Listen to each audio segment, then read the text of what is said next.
So we're going to quickly look at the first part, the part where UCW was negligent in dealing with the situation. I'm going to give you some examples of what this person said and done within the class, not just to me, but to other pupils, or students if you want to call them that, within the class, and we're going to discuss briefly then. So, the very first, literally within the first few weeks, I gone into class, there was a tirade on Facebook from this person. Now, I'm going to try and not say the person's name, but it's quite obvious who she was referring to. The female's name was Enola, and she started referring to her as Ebola, right? The rather nasty disease. Now, she goes on, Ebola, blah, blah, blah. Don't you dare even try to talk to me ever again. You don't know anything. I'm leaving this. Right, now, is that the behaviour of an adult at university, right? She's in her, what, 20s? You know, it's childish, right? And this is the sort of stuff, and there is tons. And then she stormed off the Facebook group and had her little hysterical fit and probably reported to tutors about it. And I've spoken to the people involved, and they says, yeah, there was definitely factions within the class, and bully on one side, other people on the other. So later, she came back and she said, she came back into the group and she posted this. I want to put this to bed, as we have a year of working together. I don't want to make it impossible for everyone to work and get along. I want to make this clear to everyone. I have a mental health condition that has stemmed from my past as a child. I do not think of myself as superior to anyone because of this condition. However, due to my childhood, I have had lots of mental health venters who have told me to openly talk about my illness, to take the strain off the not so nice side effects of the illness, which are extreme seizures. As an individual, I chose to tell people to make them aware so that if they suspect something is wrong, I can seek help appropriately. Sam, the tutor, suggested to me to tell you all this. When I studied my first year at Weston, my mental health well-being was at an extreme risk. Right, so let's discuss this. Now, I am very much a proponent of talking about mental health issues. I have mental health issues. I suffer from PTSD. However, she's clearly stating that this is not the first time this has happened to her. This goes back to her childhood. I know from discussions with her and talks with her, she's previously self-harmed. She self-harms her boyfriend and she allows her boyfriend to self-harm her.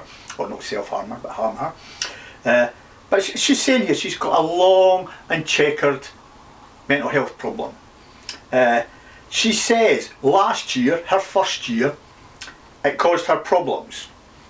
And her mental health was at an extreme risk. Now, I'm quite sympathetic, I'm very sympathetic to people with mental health issues. If you ever talk to me, right, we may be passing a corridor and you'll say, hi, how's it going? And I'll go, hi, how's it going? How are you? Right? That is a well-known mental health ploy, if you want to call it that, where you engage somebody, and if they've got a problem, they'll quite often just turn and say, oh, well, you know, I'm this or I'm that or I'm the next thing. That's what I do. I wouldn't say I'm trained, but I'm versed in mental health stuff like that. There was a government campaign about it and stuff like that, so I'm very sympathetic to mental health. However, in that statement, my bully, who I will refer her to, is referring to the problems that she has caused and had in her previous years at study within University Centre Weston. Right? This was known to both the tutors, the staff and everything. Right? She then goes on to explain how it had suffered last year. Right? So all this, she will subsequently blame me for everything. Right? I am the big bad bastard, as she describes me, but it's not me. Right? She has a mental health issue that makes it very difficult for her to cope in an adult environment. It's as simple as that. And to be frank, having spent a year being lambasted by her, she shouldn't be with adults. It's as simple as that. That could be a controversial statement. I don't care. She has gone out her way to try and destroy me, and I am now on the offensive.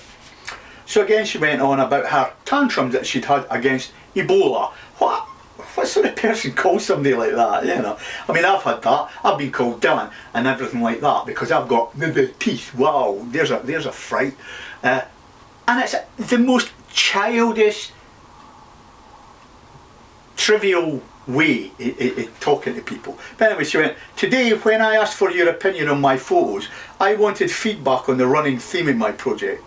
My project is about masculinity and my connection to Tom's triggers into a downward spiral, right? So she's again admitting that she has problems and she is a trigger for her boyfriend's self-destructive spirals, right? So all I'm saying in this bit is that she's admitted, and she has openly admitted, that she has mental health issues which are quite serious when it's, you know, I mean, if she's causing her boyfriend to go into downward spirals which involves self-harm and harming her and all this sort of stuff, you really have got to ask, you know, why isn't people doing something about this? You know, right? So then, later on in the year, she starts spouting stuff on social media again. I, blah blah blah, the bluely, identify as a woman. On the exterior of my skin, I feel the pressure to conform to what society wants to see, but on the inside I am battling my fears of the conflicting perception I have of myself. Right? Again, that's another warning sign that there's not everything on an even keel in her head. Right? She has mental health problems, she said that, and now she's spouting, to be frank, nonsense. Right? You know, on the exterior of my skin I feel the pressure to conform to what society wants me to be. Everybody does. That's not new. That's not groundbreaking stuff, right? People look at me and expect something. People look at tutors and expect something. People look at ministers and expect something, right? They look at a police officer, expect something, right? There's expectation everywhere we go. She then goes on to say, I am angry at how people around me view women for who they are and what they do. Again, that makes no sense. Think about it. Everybody looks at somebody and expects them and says, you know, you are who you are. I'm who I am, she's who she is, everybody is who they are. You know, that's just like gibberish. I'm left frustrated by women who belittle each other and men who continue to sexualise their bodies. Right? You know, I'm sorry, that's been going on since the 1500s, 1600s, you know. Why would you feel frustrated when, you know, it's not affecting you, it's not, you know, just get on with life, you know. I'm not sexualising people, I look at women in a completely equal light to men, just get on with it. I fear my limitations in the near future due to my representation by others. Everybody gets that, you know, and considering that she is one of the worst backbiting, backstabbing gossip mongers in the entire university, I find that a bit a hypocrite sort of statement. Then she gets on later on in the year, and to be frank, as the course went on, I'm trying to be sympathetic, but she's losing it, right? She is, well, crazier than a bag of kittens, to use a certain term, right? There's various things that we'll discuss about that she did, and other things that she said and things like this, but this is some of the stuff. I do not want to be called a woman, because it has the word man in it. Now that's just silly, you know, I mean, like I'm saying, to listen to that, you go, yeah, okay, right, whatever, just get on with it. But when you consider the vindictiveness that she was then doing behind my back, because we're going to discuss that, it shows an instability in this woman, a dangerous instability in this woman. She then went on to, I want to screenshot real rapes and exhibit them for my end of year exhibition, because I want to show the world what men are really like.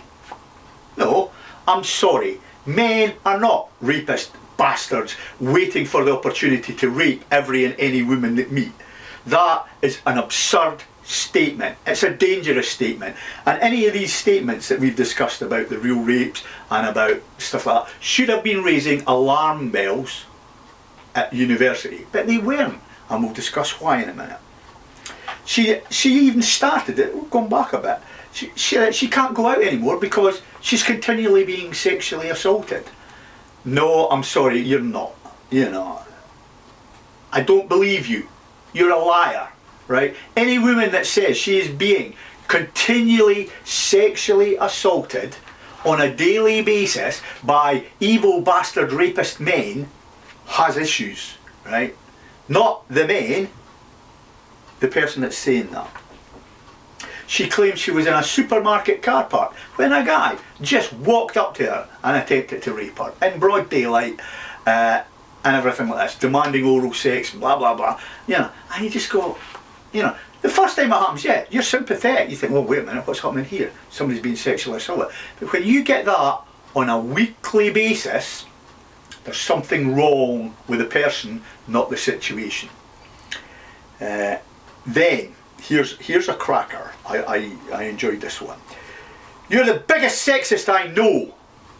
You're one of my biggest triggers and you're a pig. Now, that was to a tutor whose initials are JDD. Go and find him in UCW if you want. Now, subsequently, when this got to an official level, which I had raised as a safeguarding report, he just went, oh, that's just her being her.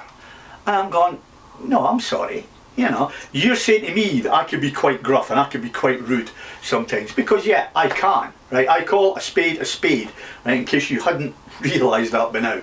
A spade is a spade, right? It's not a digging implement, it's not a shovel, it's a spade. So I'm like that, and I'm getting this thrown at me, but that is just her being her. Now,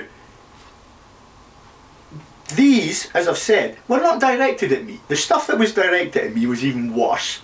But, you know, it's just silly the way that the university ignored it. Now, I'm pretty sure that if I had said any of that, either on Facebook or in emails or to somebody else, I would have been, whoa, you know, Doug, get out, right? But she got away with it because she is one of the favoured few. She's been at university or the college for an absolute age, 4 or 5 years. I'm sure she's employed by Western College, which is the parent company of UCW, and she enjoys favours from the tutors. She is one of the favoured few. Right, so we're going to stop there, but then we're going to discuss actually the things that she said directly to me.